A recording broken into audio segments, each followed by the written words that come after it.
Okay, hordoftoota keenyaa jechi isheen itti aantu kan isin beekuu qabdan akka nama ingiliffaa eegalee barachaa jirutti jecha who jettudha. Who jechuun immoo gara afaan oromootti yeroo hiikamtu eenyu akka jechuuti. Eenyu jennee gaafachuudhaaf gaaffii uumnee gaafachuudhaaf who jennee kaana. Egaa jechoonni kanneen kutaa kana keessatti ilaalaa jirru jechoota hima ittiin uumnee nama gaafachuu dandeenyudha. Kana dura how kan jedhu ilaallee jira. Akkamitti how akkamitti inni ilaallee jira. Inni lammaffaa kutaa kana keessatti ilaallu immoo who kan jedhudha. Who jechuun eenyudha jennee yeroo gaafachuu barbaannudha. Sadarkaa keessaniif kan taatu faayidaa gurguddoo lama qabdi jechi who jettu. Isheen jalqabaa maalidha? Eenyudha jennee gaafachuuf. Eenyudha jennee gaafachuuf fakkeenyaaf who is he? Who is he? Inni eenyudha. He jechuun inni akka jechuuti. Inni eenyudha jennee nama tokko gaafachuuf who jennee kaana. Who is he? Who is he? Inni eenyudha. Inni nama qeenxee waan ta'eef is kan jettu kana fayyadamna malee amma are kan jedhu as keessatti hin fayyadamnu. Who are he hin jennu. Who is he jenna. Inni nama qeenxee waan ta'eef jechuudha. Who is this?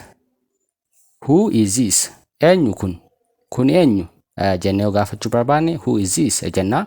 Nama tokko wajjin wal quunnamnee nama sana yoo hin beeknu ta'e nama biraadhaan who is this? Kun eenyu jennee gaafachuu ni dandeenya jechuudha. Eenyummaa nama sanaa adda baafachuuf.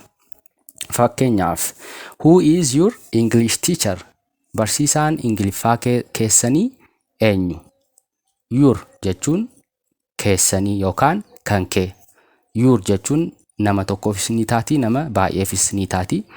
Barsiisaan ingiliffaa kee eenyudha yookaan barsiisaan ingiliffaa keessanii eenyudha jechuu ni danda'achuudha.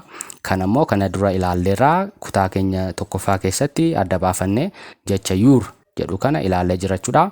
Akkasittiin eenyudha jettanii jecha who jedhu kana fayyadamtanii who is jettanii kaatanii nama gaafachuu barbaadan sana. Fakkeenyaaf nama Abdii jedhamu, maqaan Abdii nama jedhamu tokko Abdiin eenyu jettanii yoo gaafachuu barbaadan who is Abdii.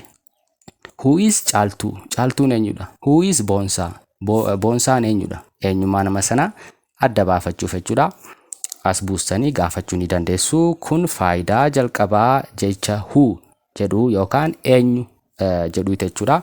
Faayidaa lammaffaas ni qabdi kan isin sadarkaa kanatti beekuu qabdan. Isheenis maalidha? Eenyummaa namaa ibsuuf.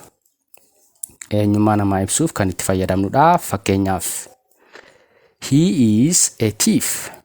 Thief jechuun hattuudha. He is a thief. Hattuu jechuudha. Inni hattuudha. He jechuun inni akka jechuutti hiikamaa hima keessatti. He is a thief yoon jedhe inni hattuudha akka jechuu kooti. Who stole my phone? Stole jechuun immoo hatu walii wal qabata. Jechi stole jettu kun jecha steal jedhurraa dhufte. Steal jechuun hatu jechuudha.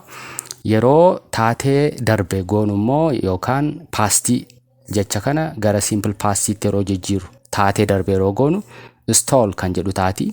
Stealiin hatuudha. Stole yeroo jennu immoo taateen sun hojjetamee waan darbeef pastii jecha kana simple pastii jecha kana fayyadamna. Inni nama akkamiiti jedhee dubbachaarra. Fakkeenyaaf ani bilbilli kiyya na jalaa hatameera taanaan hattuu sana argee karaa irratti argeen inni hattuu bilbila koo hatedha. Inni hattuu bilbila koo hatedha jedhee eenyummaa nama sanaa nama kaanitti himuu yoon barbaade maalan jedha? He is a thief. Inni hattuu who stole my phone. Inni hattuu bilbila kiyya hatedha. Hattuu akkamii? Hattuu bilbila kiyya hate. Eenyummaa namaa ibsuuf. Mee example lammaffaa fudhannaa ilaallu akka sirriitti isinii galuu fi she is the woman. Isheen dubartittii. Woman jechuun dubara waliin kan wal qabatudha. Dubara jechuudha. She is the woman. isheen dubartii who helped me. Help jechuun gargaarsa. Help jechuun gargaarsadha. Helped ed kana yerootti daballu taatee darbe ta'a. Simple past jecha help jedhuti. Kanammoo waa'ee simple past immoo gara fuula duraatti ni baranna. Garuu ammaaf yaada isaa akkasitti qabadha. She isheen is a woman. Isheen dubartii akkam gootedha? Na gargaartedha. Helped me na gargaartedha. Taateen sun darbeera garuu amma dubbachaa jirra jechuudha. Yeroo eenyummaa namaa ibsuu barbaannu as keessatti inni hattuu bilbila kiyya hatedhaadha. As keessatti immoo isheen dubartii na gargaartedha. Eenyummaa namaa ibsite jechuudha isheen kun. Who kan jettu kun eenyummaa namaa ibsuudhaaf illee nu fayyaduu dandeessa jechuudha. Egaa akkasitti qabattanii jecha kana booda fayyadamuu ni dandeessu jechuudha.